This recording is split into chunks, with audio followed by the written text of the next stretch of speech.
Haxa, did you see Spider-Man? That is a good question. No. I'll jump out for a bit when you guys get to that part. It'll be the last thing, so you can just leave for the day. Actually, you know, it beat out Infinity War. Did you know that? Did you know that? It is like probably the biggest MCU film since Infinity War, honestly. Go watch the movie. What's up, everybody? It's me, your friendly neighborhood Spider-Woman, my mightiest woman. And joined with me is not Peter Parker, but the other Spider-Man. Yeah, I mean, because Spider-Man could never be Peter Parker. Yeah. Who the hell is Peter Parker? Who is this Peter Parker?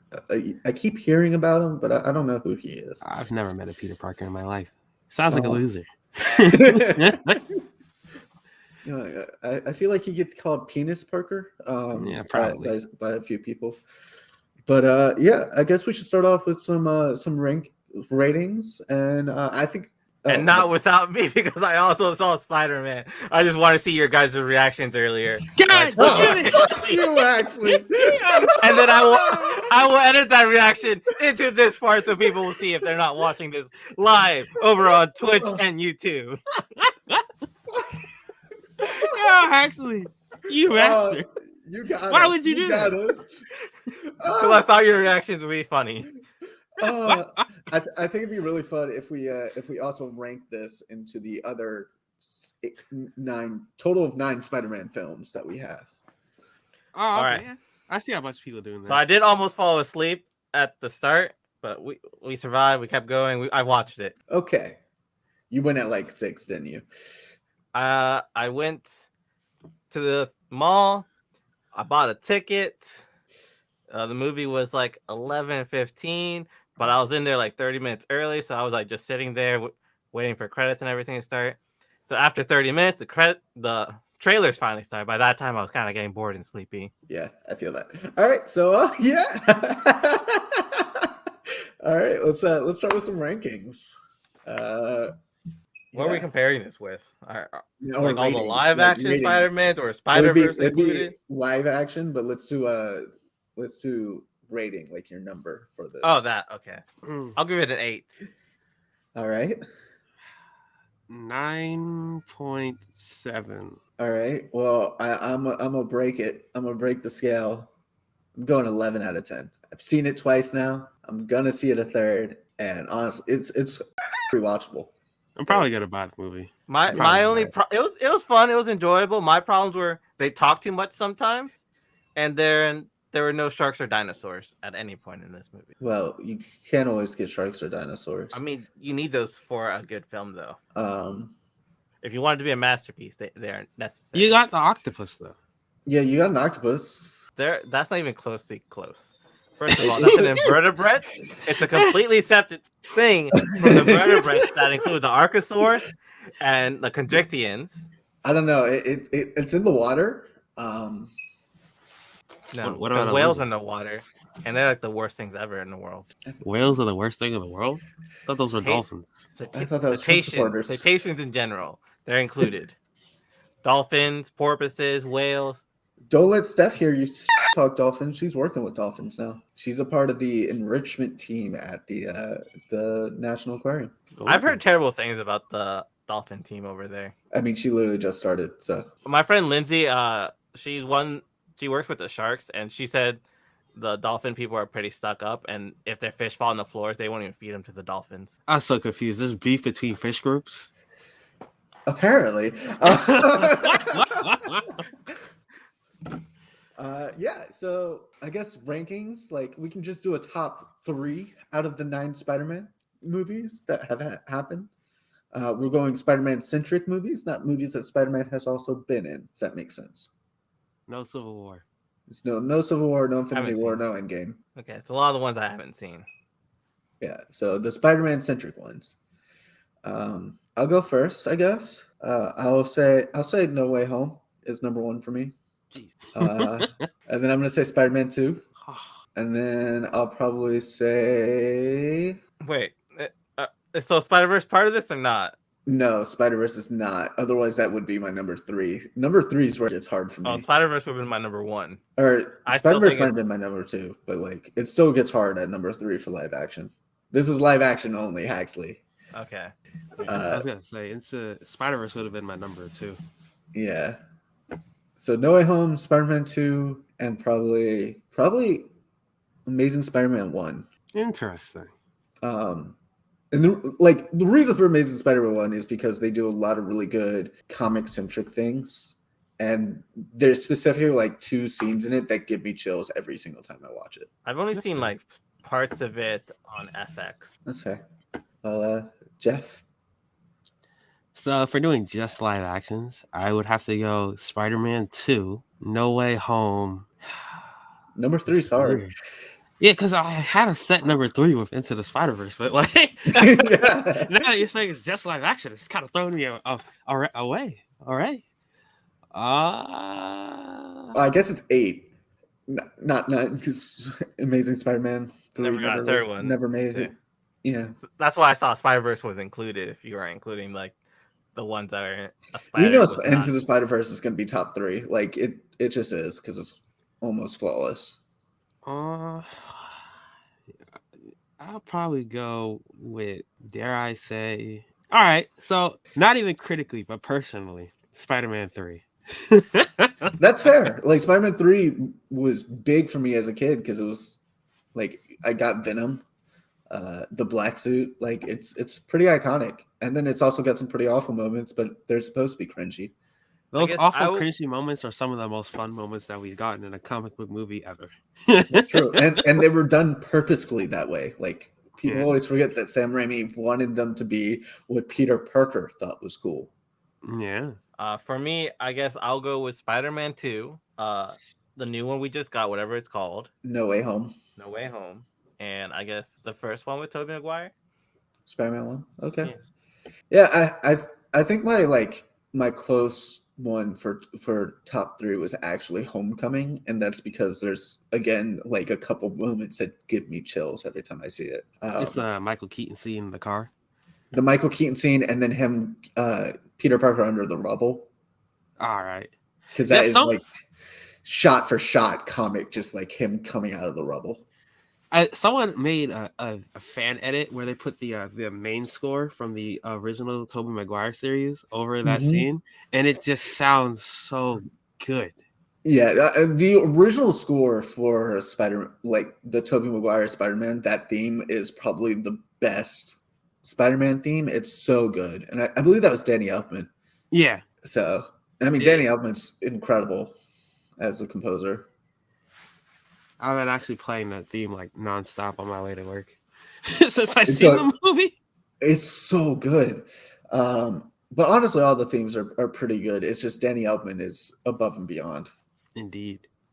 But yeah, so we start off right where we left off in Far From Home, with MJ and Pete swinging in the after credit scene to Spider-Man cussing because JJJ reports his secret identity. What a dick move. Honestly, like that is something that bothers me about this, is that like J. Jonah Jameson definitely would do it, but it just feels like such a reporter move because like you're now putting people's lives in danger because of something they're reporting. To be fair, he's not like an actual real life reporter in this. He's more like that dude, Alex Jones, is that his name? With just like a website. And yeah, it's almost like one of those like things he's doing by himself and everything. Yeah, and we know how it goes out. He's already being sued for a bunch of stuff. It's very J. Jonah Jameson podcast from the Spider-Man video game. All I know is I want more pictures of Spider-Man. Yeah, I want more J.K. Simmons as J. Jonah Jameson. Like honestly, perfect casting. Do you guys want Peter working for him? Yeah, why not? Yeah, sure. Like, he's got to pay that rent somehow. Yeah. Spoiler. I'll give you $300. I think we just got to start moving into spoiler territory. So if you haven't seen Spider-Man and you don't want to see spoilers, all we can say is we highly recommend the movie. Go see it. Pretty much everything in it is a spoiler. And we don't really want to talk about it without putting a warning up. I will say that as I was not pleased with the Tom Holland Spider-Man. Let me not say Tom Holland, the MCU Spider-Man until this movie. I'm satisfied. Yeah, this one felt like him finally becoming his own being. This he's was stepping a out of the Spider-Man shadows. movie. Yes. Yeah, he's stepping out of the shadows of the Avengers and becoming Spider-Man. Which I kind of am okay with the rest of the series now because of this movie. Like this, I feel like this movie increased the rest of the series, even the parts that could be nitpicked about. Because before spoiler territory, this is about Peter Parker's last year in high school. He's applying to college. He's trying to like become an adult. He's coming of age. And he's finally becoming of age as Spider-Man as well and stepping out of the shadows of the Avengers, who he's idolized his entire life. So, yeah. Because you got to think, like, the second movie came out after Endgame. Yeah. And I feel like a lot of people forget that. Like, the second movie, he's in, like, sophomore, junior year. I guess he's in junior year because this one picks up right afterwards. He's in the summer of junior to senior year. And he's still an impressionable teenager. And before his first movie, he was headhunted by Tony Stark to join his team. Like, that's huge. How would you feel as a 15, 16-year-old if one of the richest men in the world, one of the most powerful superheroes of the world was like, hey, I want you to join my team? You'd probably try to be like him and do everything that he tries to guide you to do. And I think that's what a lot of people forget. I feel like this Spider-Man is so realistic in that way. I mean, sure, that's like what people would do. It's just not what we wanted from a Spider-Man. Right, but like that's what's gonna happen when you bring him in Civil War. Like, but he just didn't need to be brought in for Civil War. I think that's all we're saying. Like, well, he did because Spider-Man's the most crucial character in Civil War, but they also did not do Civil War the way that it should be done. Yeah, but like, so also Tony probably should never have brought in a 15-year-old to be part of this. Tony probably shouldn't have done a lot of things.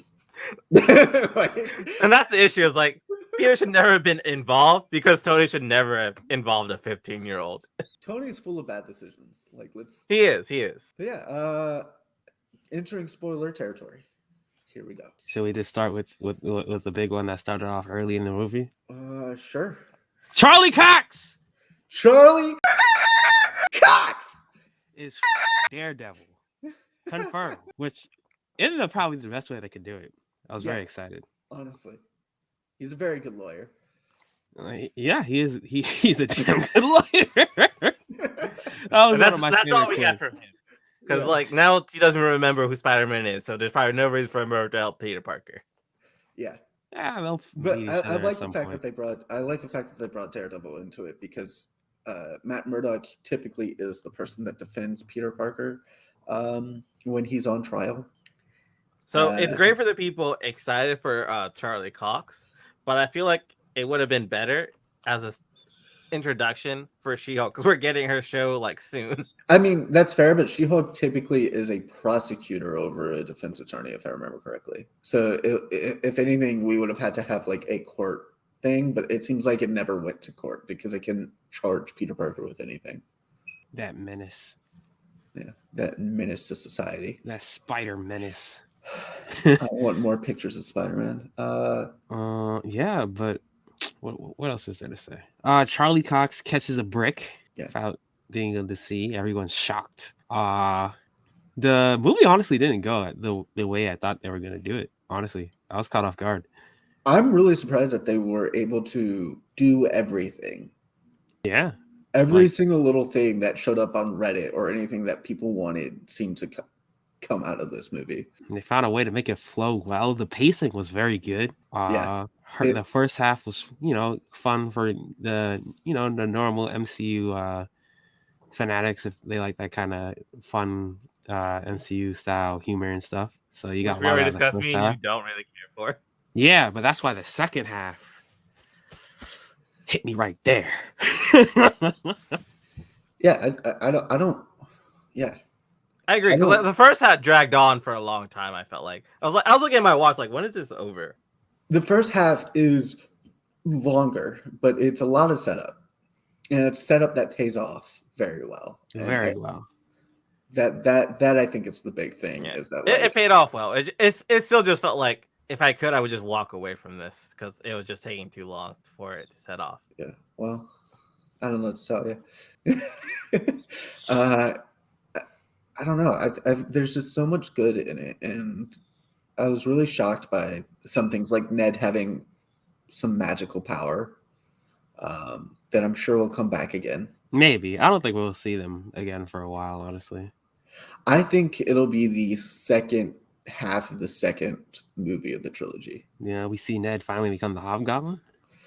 I don't think we'll see him be Hobgoblin until third movie, if we see it at all. I think the best friend enemy is going to end up being Flash Thompson as Venom. I don't want him to be. No, that's what's going to happen. I don't. I really don't want that. No, just make the barkeep be Venom. Danny Rojas? Sure, why not?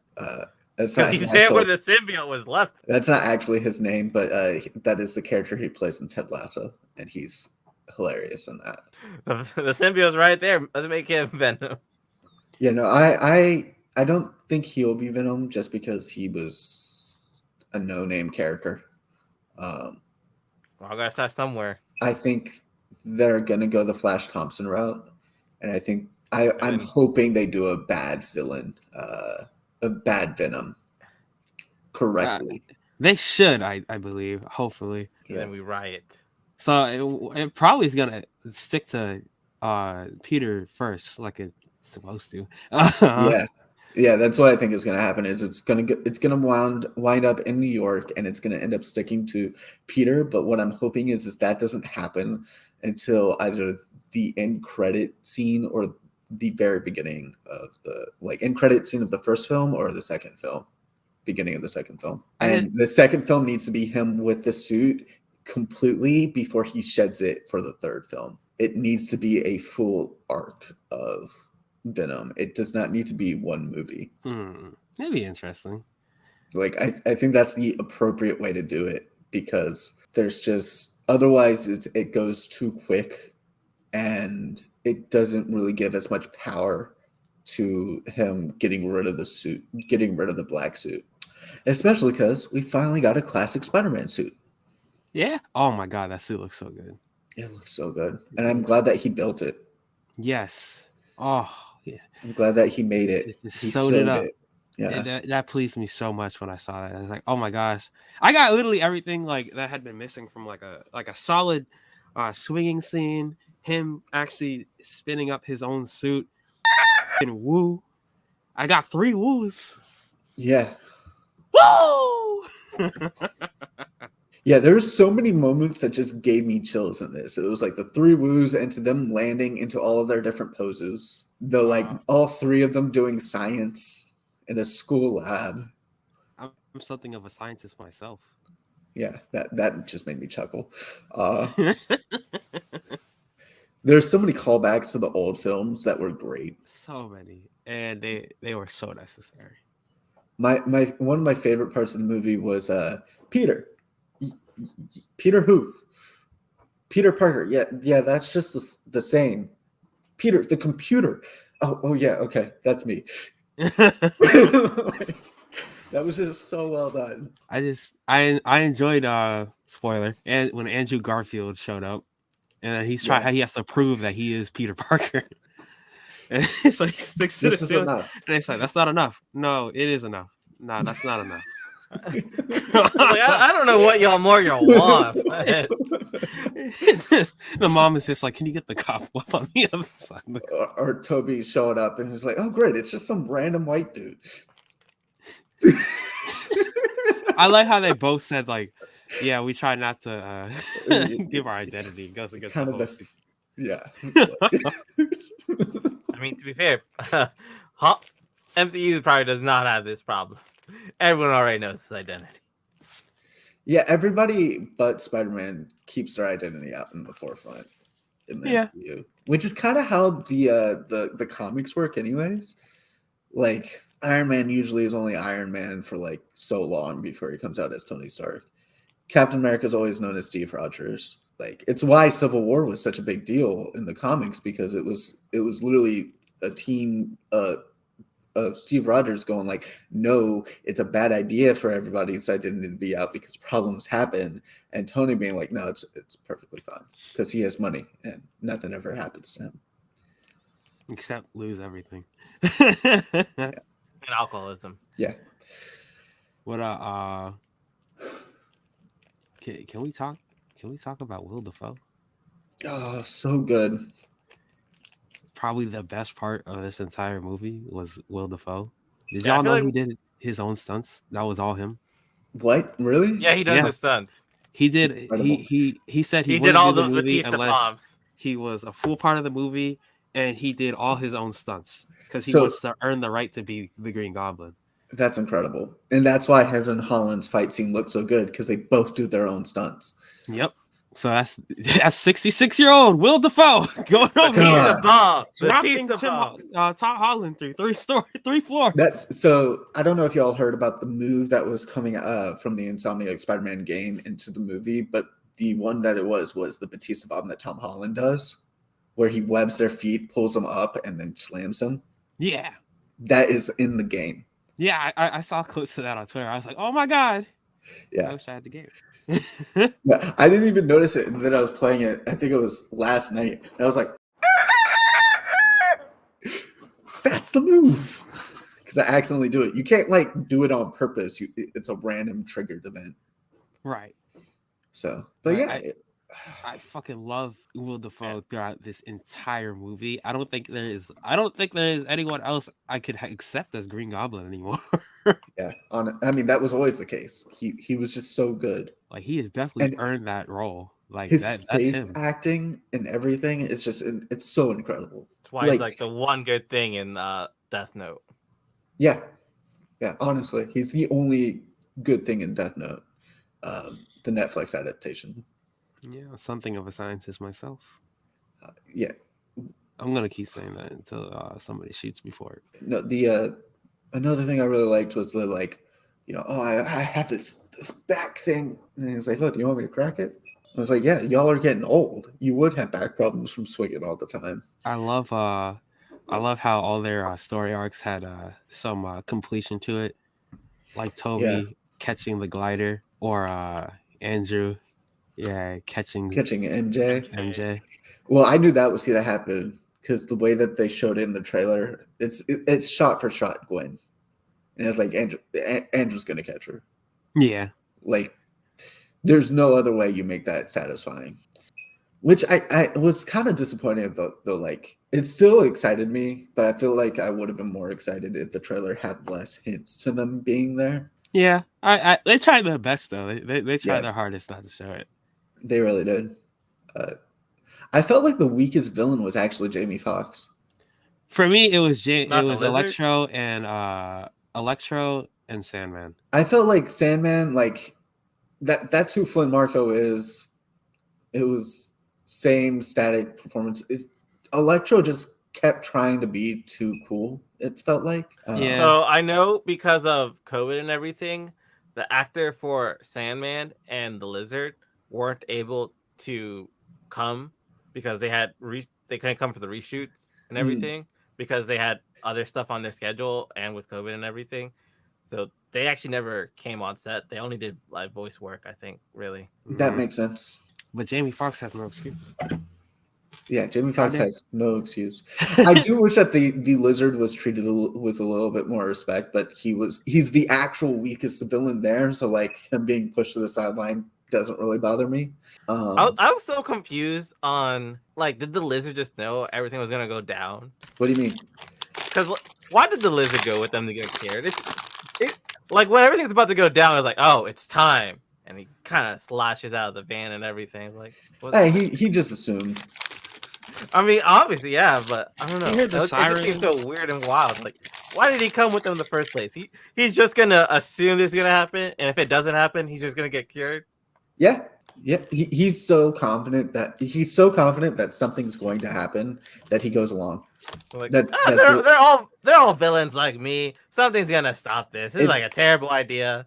It's not even that. It's what he says. He says when you try to change something, sacrifices must be had. That is his whole philosophy, and he's so into his philosophy that he just believes that that's going to happen the entire time.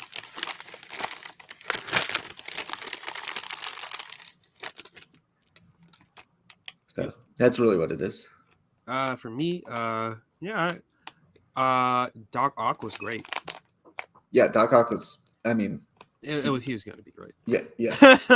I had complete faith him and Willem Dafoe were going to be incredible. Jamie Foxx kind of disappointed me at times, but I understood his character for it. I understood his character. I think the only thing I didn't like about Jamie Foxx's thing is it just felt like too much of a change right away. Yes, from how he was in Spider-Man 2. That was my problem. Was it just was too much? It was a complete 180. It was, but I feel like it was a fix. Like his favorite character kind of was lame.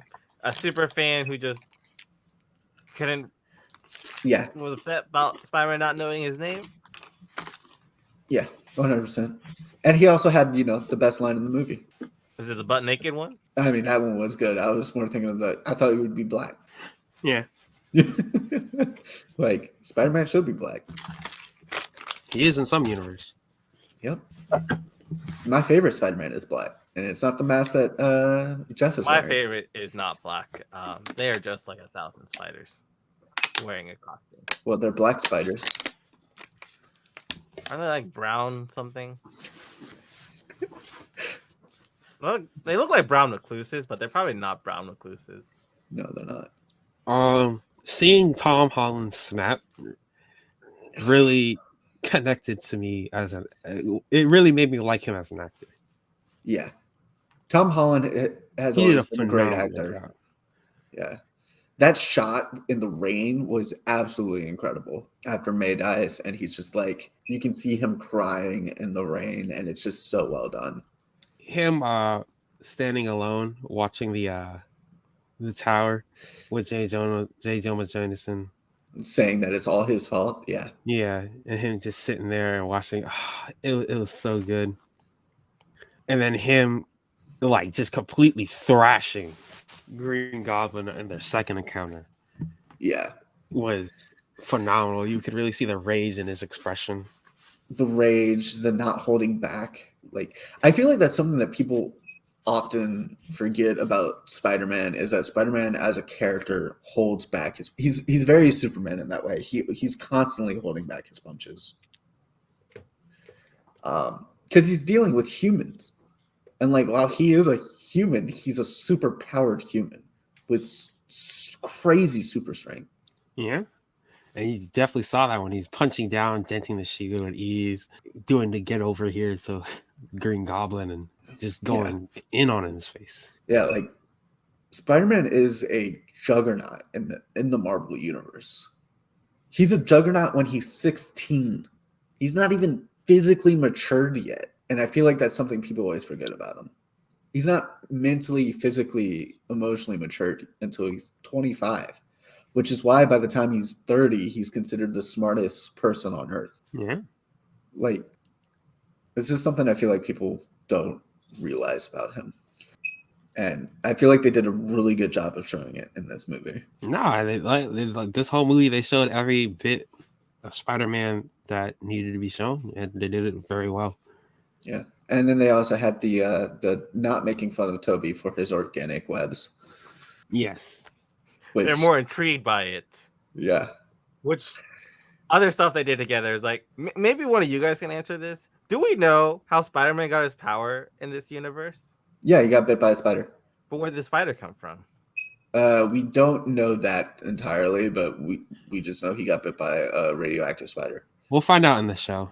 Yeah, we'll find out in his origin show. Because I at least thought maybe before Oscorp was still just a thing that we just never talked about. But I mean, Norman said there's no Oscorp. He doesn't exist in this universe. Yeah, it is hard to say. I don't know where that spider came from, but I'm sure we'll find out in the show. I'm sure we'll find out. Also, Oscorp could have existed, and it just doesn't exist anymore. Because the way Steph and I were talking about it yesterday, the way that Willem Dafoe says the line "and my son" and then just cuts off, it almost sounds like his son died from the disease because he wasn't able to cure it. So it sounds like Norman, the Osborns were all a thing, but like Oscorp doesn't exist anymore because Norman's probably lost his mind due to the fact that he couldn't cure his son. Well, I just assumed it was because his son doesn't exist in this universe. That was my assumption, but after talking with Steph, like her explanation of it made a lot of sense. It can so easily be both. It could be either one, honestly. Yeah. But I was just wondering, it's like, no Oscorp, so that's not where the spider came from. I mean, I guess Miles got his from alchemists like Miguel. I mean, that's also a possibility. Who would you like to see in the next Spider-Man film? As a villain? As a villain, as a character.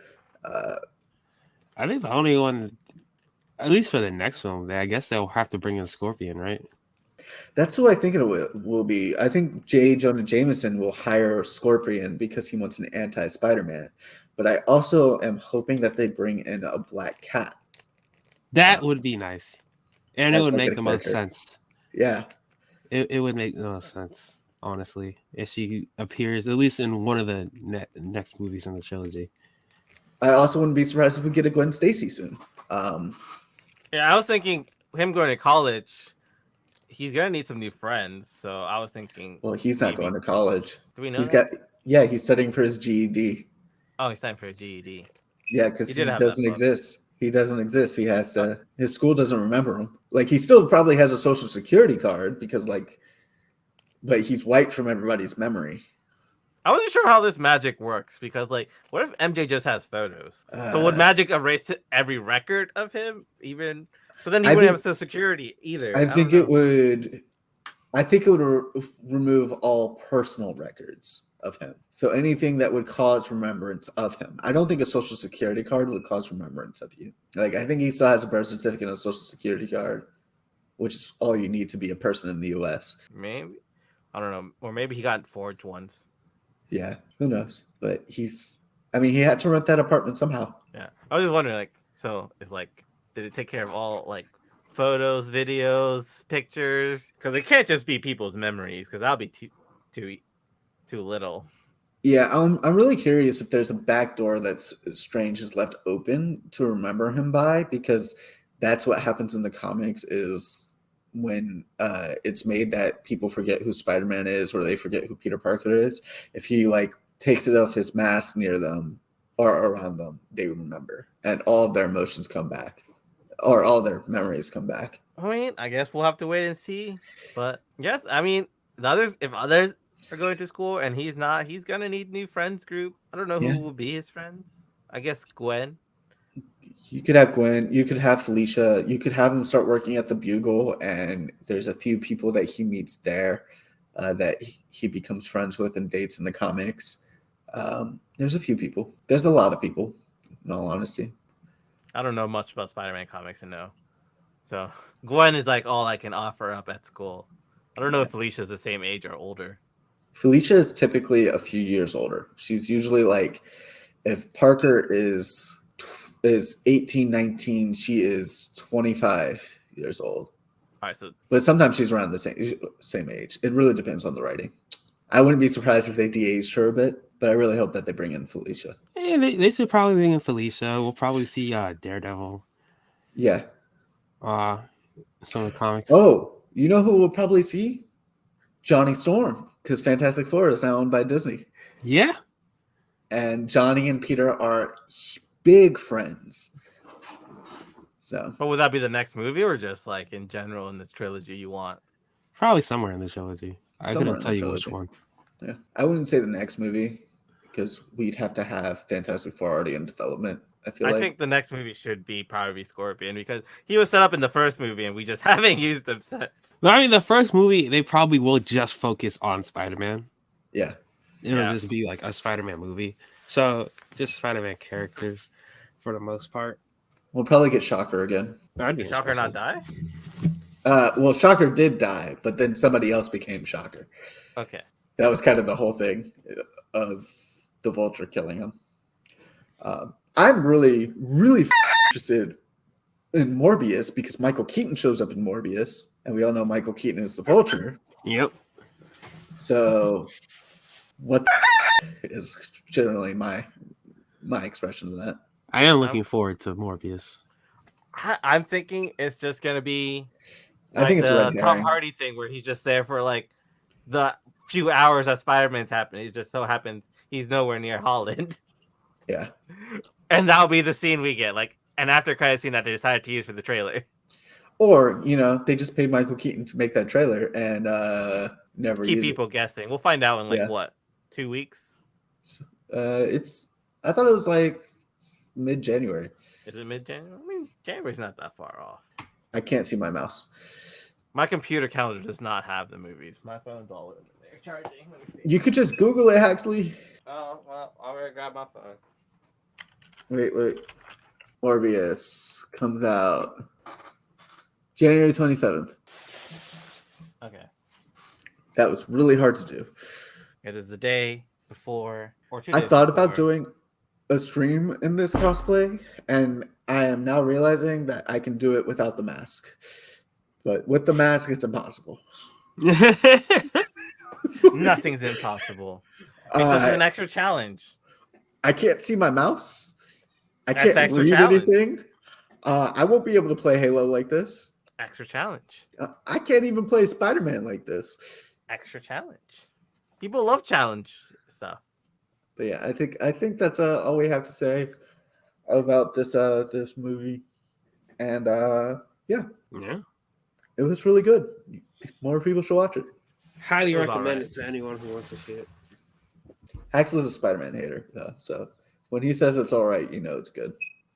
This is true. I just hope the Batman pleases me as much as the Spider-Man pleased everybody else. Oh yeah, that's the hard one. I was telling my friends about that too, because like my friends, one of my friends specifically, he's a big it's like, oh, Tom Holland this, Tom Holland that, and then well, we share the same ideas, but then like we both saw this movie, and we were like, oh, it's redeeming, it's amazing, it's great, da da da da, and I was like, damn, I hope the Batman does that for me.